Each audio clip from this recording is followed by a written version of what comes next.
I opened the door to my bedroom, and there she was.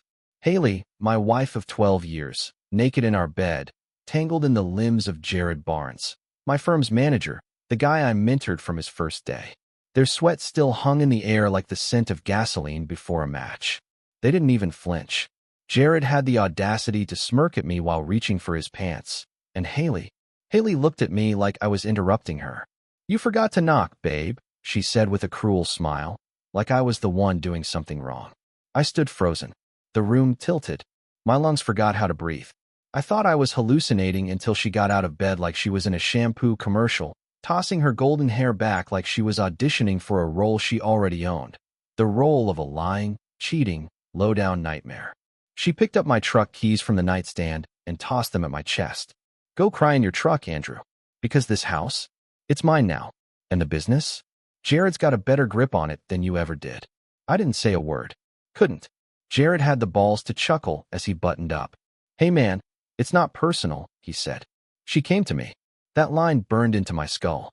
I backed out of the room, clutching my keys like they were a lifeline, my heart pounding like a war drum in my ears. I didn't sleep that night. Just sat in my truck, parked outside my house, the engine off but the storm inside me revving. I didn't cry. I planned. See, what Haley didn't know was that I had been suspicious for weeks. Her late nights, her sudden perfume that smelled nothing like her usual scent, the way she started locking her phone, dressing up just to go grocery shopping. I wanted to believe she was just trying to spice up her routine, maybe rediscover her spark. But deep down I knew she wasn't just cheating on me. She was replacing me. I spent that night drafting calls. A lawyer I trusted, Brandon Harris. A forensic accountant, Lana, the best in the city. I had signed contracts. Paper trails. Silent agreements. Everything Haley thought she had her claws in.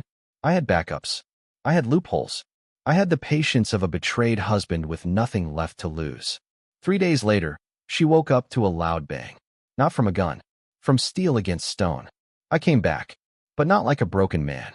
I rolled in with a bulldozer. Literally. Right through the gate. I'll never forget her face. Haley came running out in a silk robe, Jared right behind her in gym shorts and no shirt. "What the hell are you doing?" she screamed. I stepped down from the machine like it was a throne. My lawyer climbed down next to me, cool as hell in a black suit. Brandon held up the documents. "This property has reverted ownership, effective this morning. You're trespassing. You have 10 minutes to vacate." Haley's jaw dropped so hard I could hear her teeth click. "You can't do this," Jared barked. "I just did," I said.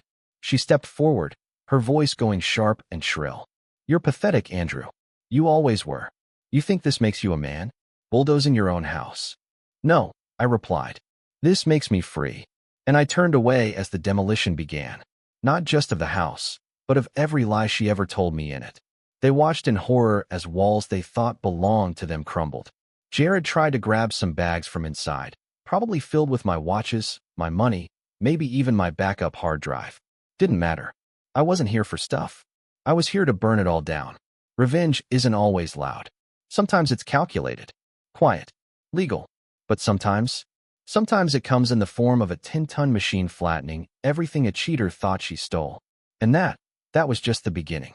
Because Haley thought she had the upper hand. What she didn't know was how deep her betrayal cut, how much I knew, and what I was prepared to do next. She thought she played the game. But I built the damn board. After the dust settled, literally, and the bulldozer did its job, I watched Haley collapse on the front lawn like a tantrum-throwing teenager. She was screaming something about lawyers, the police, and "you'll regret this," but none of it mattered. The house was gone. The paperwork was clean. My revenge had just begun. You see, I hadn't just been sitting in that truck, crying like she'd mocked me to do. I was building an arsenal, not of weapons, but of truth, of proof, and of plans. 3 weeks before I caught them, I had noticed Haley's Apple Watch syncing to her phone at night. She always left it charging beside our bed, and one night, curiosity got the best of me. I clicked it. Messages from JB Fire popped up. I read every disgusting, shameless, godless thing she wrote to him. Stuff like, "He doesn't even touch me anymore. I wish you were the one I came home to." Or, "Andrew's so boring. You make me feel alive." She'd even sent him pictures. Not just the kind that break a man, but the kind that destroy marriages. So I screenshotted everything and sent them to my email. I backed them up. Twice. Then, I hired Lana, my accountant, and gave her one job: trace every suspicious transaction Haley ever made from our joint accounts. Turns out, she'd been draining me slow. Gym memberships she never used. Spa appointments in a different city. A hotel booking under her maiden name. My money funding her affair. That's when the anger stopped feeling like fire and started feeling like fuel. Cold. Controlled. Deadly. Lana and Brandon helped me move my company shares. Quietly. Legally. Jared, the grinning snake, had been making moves behind my back, trying to get board approval to replace me. He didn't realize that while he was planning my exit, I was already 5 moves ahead. I rewrote the company structure. Removed Haley's name from any ownership claim.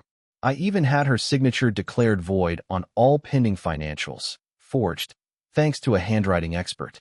She didn't know I had filed a motion for separation 2 days before the bedroom incident. It was time-stamped, legal, unshakable. All I needed was a reason, and she gave me that, right on our bed. I wasn't just reclaiming my property. I was erasing her from my legacy. But the part that stung, the part that still kept me up at night, was our daughter, Emily. 20 years old, college student, sweet as ever. Until she found out. Not about the cheating, no. She found out I bulldozed the house. Haley twisted the story, made herself the victim. Claimed I lost control, lost my mind, took everything from her. Emily called me in tears. Dad, why did you do this to Mom? She's heartbroken. She says you embarrassed her. That you left her with nothing. That hit me harder than any betrayal. Emily, I said, steady as I could. Your mother left herself with nothing the moment she opened our bed to Jared. I just cleaned up the wreckage. But she didn't want to hear it. She hung up. And later that week, Haley posted a video online, sobbing on camera, blaming me, calling me abusive, controlling, heartless. Thousands of views. Sympathy flooding in. She was rewriting the story before the ink of truth could dry. But she forgot something. She forgot who I am. I'm not a man you cheat on and expect to walk away clean. I don't throw punches. I bury people in their own lies. And the next phase? Oh, that was going to make the bulldozer look like a birthday card. Because Haley and Jared were living in a rented condo now. One that I secretly owned. And it was time for them to find out. The condo they were living in, the sleek, top-floor unit in downtown Charlotte, had been part of a real estate deal I made 2 years ago through a shell corporation. It was meant as an investment. A long-term rental property, hidden deep in a stack of others I owned under different names. Haley had no idea. And now? It was the stage for Act 2 of their downfall. Haley and Jared moved in 2 days after the demolition. I knew because I had one of my security guys, Miles, tail them. He reported back with pictures. Jared unloading boxes. Haley carrying a bag of groceries like she was playing house. Disgusting. They thought they'd started fresh. What they didn't know? The lease agreement, the one Jared signed, was a baited hook. I had it rewritten just before they moved in. One clause. Violation of cohabitation terms equals immediate eviction. The clause only triggered if the leaseholder, Jared, shared the space with any non-family members not disclosed in writing. Guess who wasn't listed? Haley. I waited 3 weeks. Just enough time for them to settle in, get comfortable, maybe even believe they'd won. Then I called Miles and said 4 words, deliver the notice tomorrow. I wish I could have seen their faces when that eviction letter slid under the door at 7 a.m. sharp. Bold, all caps, legal and cold. You have 48 hours to vacate the premises. Violation of Lease Clause 12b. Failure to comply will result in lockout and civil penalties. By 7:03, Haley was already calling me. I didn't answer. She sent a text. Are you serious? This is your place? You psycho. Then another. You're doing this because I hurt your feelings? Grow up, Andrew. That one actually made me laugh. Grow up? After you blew up our marriage for a manager with a gym membership and a fake Rolex? I ignored the texts. But I watched the footage. See, the condo had cameras in the hallway, legally installed and motion activated. The footage of Haley losing her mind, screaming at the mail slot, kicking the door, trying to call Jared's mom for a place to crash? Priceless. Jared tried to act cool about it. We'll just get a hotel, he said. This guy's obsessed. Let's call a lawyer. But lawyers couldn't fix this. Because while Haley was busy playing victim and Jared was Googling his rights, I was already 10 steps ahead. The moment they moved out, no hotel could keep them for long, not with their budget. I dropped the real nuke. I had Lana send over the financial report to both Haley and Emily. Full breakdown of everything she stole. The timeline, the receipts, the texts. No more lies. No more manipulation. Emily called me again. Her voice was shaking. Dad, is this real? I could hear her flipping through pages, trying to process that the woman who birthed her had not only cheated, but stolen from her future too. She took money from my college fund. Her voice cracked. You were telling the truth the whole time. I didn't say I told you so. I just let silence speak. Emily whispered, I want to stay with you now. That one sentence made every cold night in the truck, every moment of rage, worth it. Because I wasn't just fighting back. I was winning. But I wasn't done. Not even close. The final phase was already in motion. I had plans for Jared. For Haley. For every bridge they burned thinking it was just a shortcut. And next? Next, I was going to burn down the illusion of their perfect little love story. Publicly. Brutally. With receipts, lawyers, and one last bombshell Haley never saw coming. One thing about Haley, she loved appearances. She lived for social validation, constantly posting perfectly filtered photos, tagging fake locations, and writing those sickly sweet captions like, sometimes the best things in life come unexpectedly dizzied. Unexpected, huh? Let's see how she handled my next surprise. I sent the invitation on expensive, gold-foiled paper, hand-delivered by a courier. It was addressed to both Haley Mitchell and Jared Barnes. Inside was a formal invitation to a private executive dinner in honor of founders and partners of Mitchell Holdings. The name? Totally fake. The company? Didn't exist. But it looked very real. I even rented a high-end restaurant and made sure every detail screamed legitimacy. 5-star menu, wine pairing, RSVP only, black tie. Why would I do that? Because I knew they couldn't resist it. Haley would see her name printed in gold and believe she was still relevant. Jared would think he was getting a seat at the big boys' table. I also made sure they received it after their humiliating eviction. They were desperate for a win, for some scrap of recognition to hold on to. The plan was working. Haley posted a photo of the invitation on her story with the caption, "Finally some good news, clinking glasses, #bossmoves." I watched it all unfold with my lawyer Brandon sitting across from me. You're really gonna do it? He asked, sipping his coffee. I nodded. Every detail. The night of the dinner arrived. Haley and Jared walked in like royalty. Jared in a tux that didn't fit. Haley in a red dress 2 sizes too tight, wearing confidence like war paint. They looked around the room. Dozens of people were seated at candlelit tables, but none of them were eating. They were all staring. Because every seat in that restaurant was filled with people I invited. Our board members, former colleagues, mutual friends, and most importantly, investors. And on the big screen at the end of the room, as soon as they walked in, I pressed play. It was a video. A compilation. Haley's text to Jared. Her voice recordings. A screenshot of the hotel booking under her maiden name. A receipt for a $4,000 business expense on my corporate card. Spa retreat for 2 in Miami. Jared's snide emails about pushing me out of the company. The whole affair. Timeline. Proof. Dates. Names. Haley froze in the center of the room. Her smile evaporated. Jared's face went ghost white. Someone in the audience gasped. Another whispered, "Oh my God." Haley spun around. "Andrew, you set us up? You psycho." I stepped forward from the corner. Calm. Measured. Holding a glass of wine I hadn't touched. "Correction," I said. "I exposed you. No setups. Just truth. You can't do this." Jared barked. "This is illegal." "No, Jared. What you did was illegal. What she did was betrayal. What I did was documentation." I walked to the front and nodded at Brandon. He stepped up and dropped folders on every table, legal copies of everything shown on the screen. "Ladies and gentlemen," Brandon began, "we invite you to see exactly why Mr. Mitchell removed Mrs. Mitchell from the company, the home, and the trust fund. This is not just a scandal. It's theft, fraud, and conspiracy." Haley screamed. Literally screamed. A sharp, hysterical sound that bounced off the marble walls. She ran toward me. "You think you've won? You think this makes you a man?" I looked her dead in the eye. "No, but it made me free.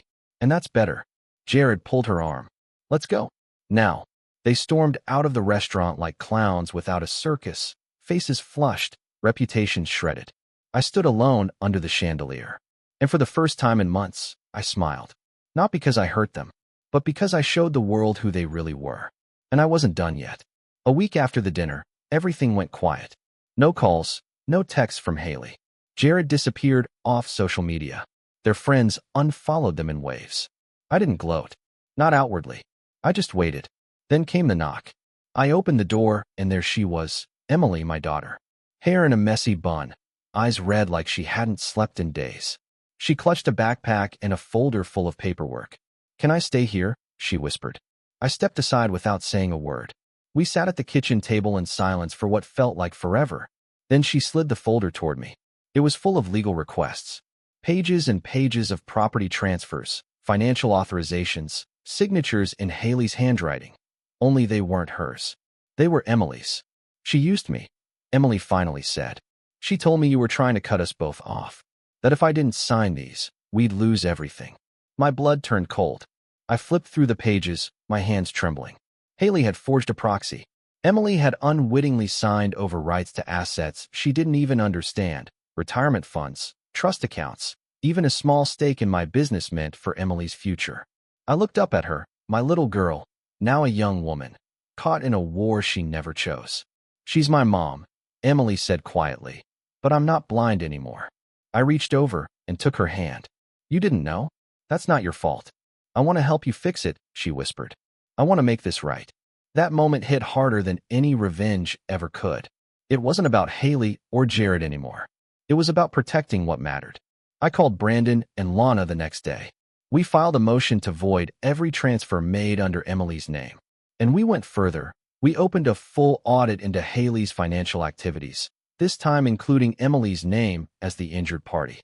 Haley tried to fight back. She called Emily, begged her to drop the case. "Sweetheart, you're letting him manipulate you," she pleaded on speaker. "You don't understand what's at stake." Emily cut her off. "No, Mom. I do. And it's you." Click. The next few weeks were a storm of court documents, email leaks, and media buzz. Word got out. Turns out, Jared had other skeletons. An affair with an intern. A failed project he blamed on a junior partner, who had kept all the receipts. The board fired him. Quietly, but permanently. Haley tried to sue for defamation. It backfired. The judge laughed her out of the room when Brandon presented the footage from the dinner, the texts, and financial records.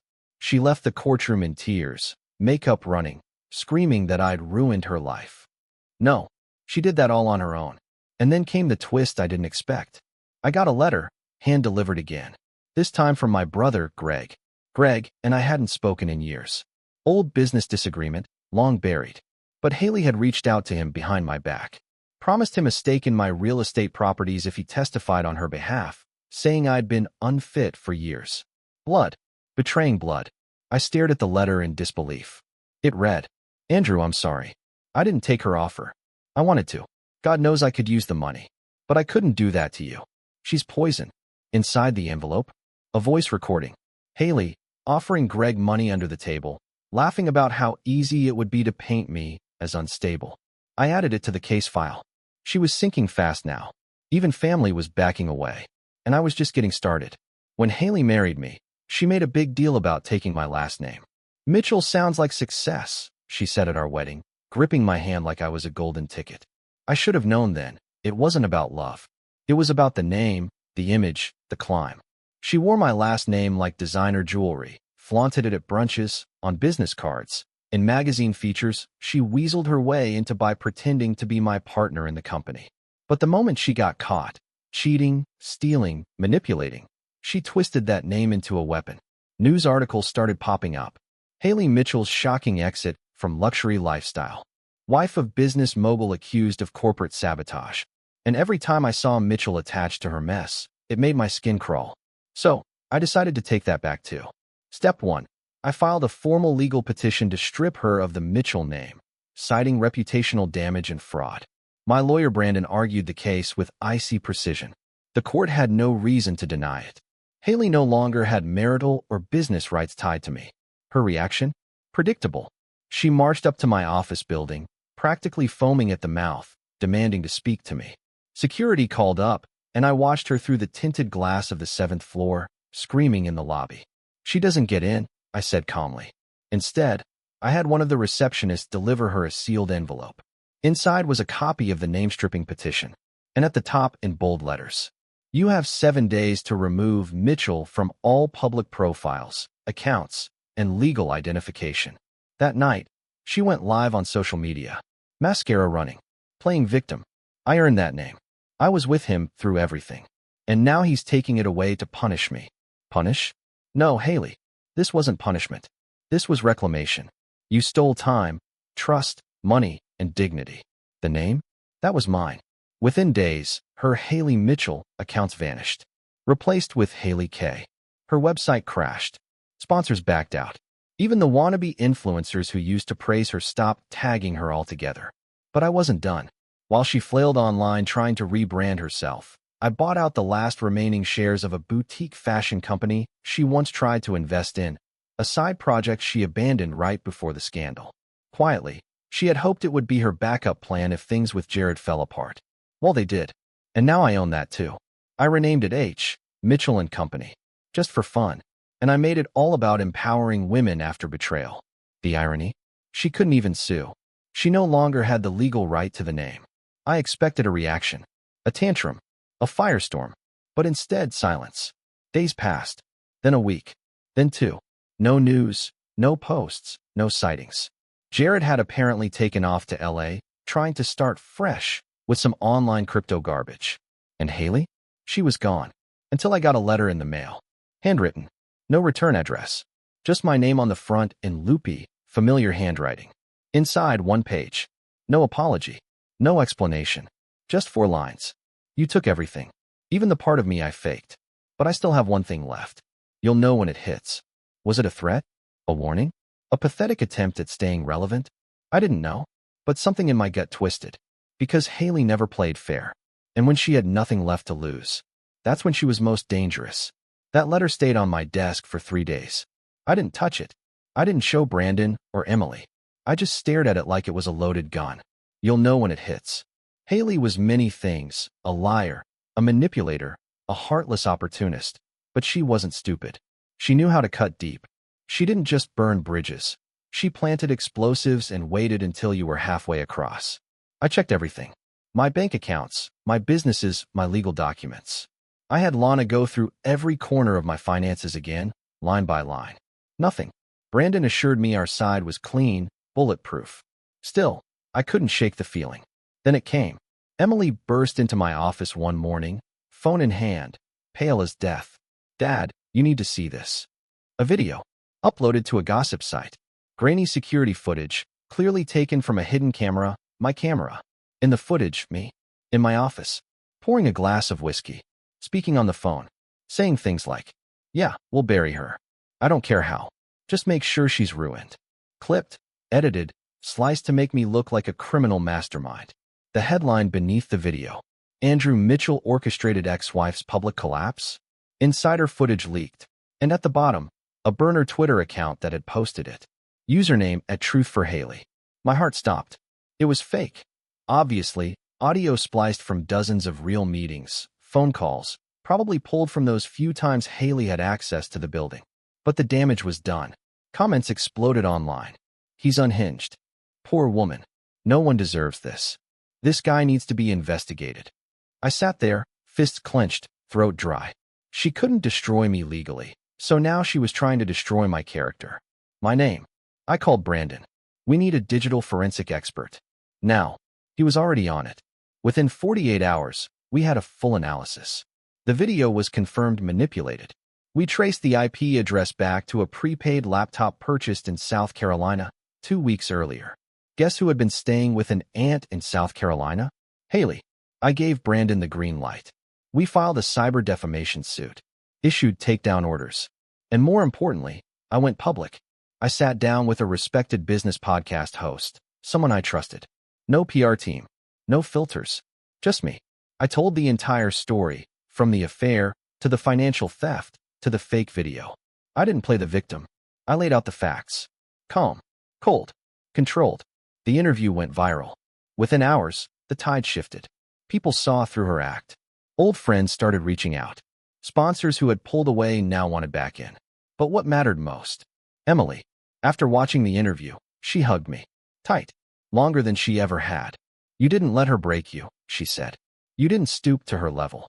And that was the first time in months I felt peace. Until 2 days later. A letter arrived at the office. No return address again.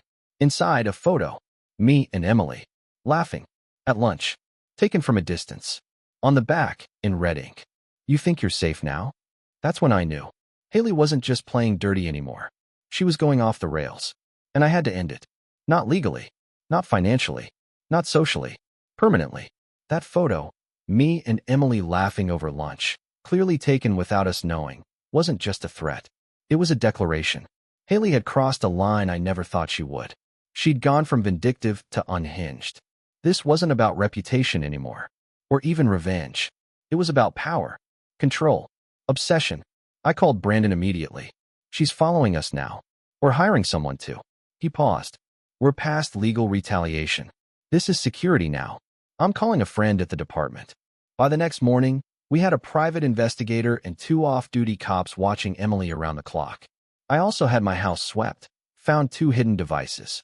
One in a smoke detector, the other inside a lamp Emily had brought with her when she moved back in. Haley must have snuck them in while visiting just to talk a few weeks back. That was it. I was done playing chess. No more strategy. No more letting lawyers and documents speak for me. I had to finish this myself. So I baited her. I sent her a message from an anonymous number. 1 line. I know about the cameras. Meet me where it started. 1 hour. I chose the old warehouse, the first property I ever bought, long since abandoned. The place where we had signed our marriage papers over champagne. It was poetic. I parked, left my phone on record, and waited. 45 minutes later, she showed. Black hoodie, hair tied up, sunglasses. She looked nothing like the glamorous, perfect Haley she used to pretend to be. She looked tired, broken, and somehow still proud. She stepped out of the car slowly, eyes scanning the shadows. Took you long enough, she called out. I stepped from the dark. Why, Haley? Why not just move on? She laughed, short and sharp. Move on? After everything you took from me. I didn't take anything you didn't throw away. She stepped closer, her smile twisted. You humiliated me. You ruined Jared's career. You made me a joke. No, Haley. You did that. For a second, her face cracked. Just a second. Then the mask was back. You think you've won, don't you? She whispered. Everyone believes your version now. But the truth? It's always messier than the version people clap for. I've got enough truth to bury you in court for another 10 years. She shrugged. Then do it. But you'll never feel safe again. Not really. Because people like me? We don't disappear. We haunt. That's when I hit play on the recording. Her entire rant, recorded. Clear as day. She lunged forward, tried to grab the phone, but I stepped back. Not this time. You don't get to twist it again. I left her standing there, screaming after me. Brandon submitted the recording the next day as part of the harassment case. The cops connected her to the planted devices. Within a week, Haley was arrested. Multiple charges, illegal surveillance, defamation, malicious stalking. And finally, silence. True silence. She tried to call Emily from holding. Emily declined the call. Twice. Then blocked the number. Jared? Vanished. Probably somewhere in California, trying to pretend none of this ever happened. The house. Rebuilt. The business? Stronger than ever. My name? Clean. But most importantly, I was free. Emily and I took a trip a month later, just the 2 of us. Mountains, no cell service. For the first time in years, I felt peace. And as I watched the sun rise over the hills, coffee in hand, I thought about what I'd learned. Never assume love makes a person loyal. Never assume a smile means peace. And never, ever underestimate what a man can become when you try to take everything from him. My wife and her lover tried to destroy me, but I buried them with truth, patience, and fire. And now? Now I live. While they fade,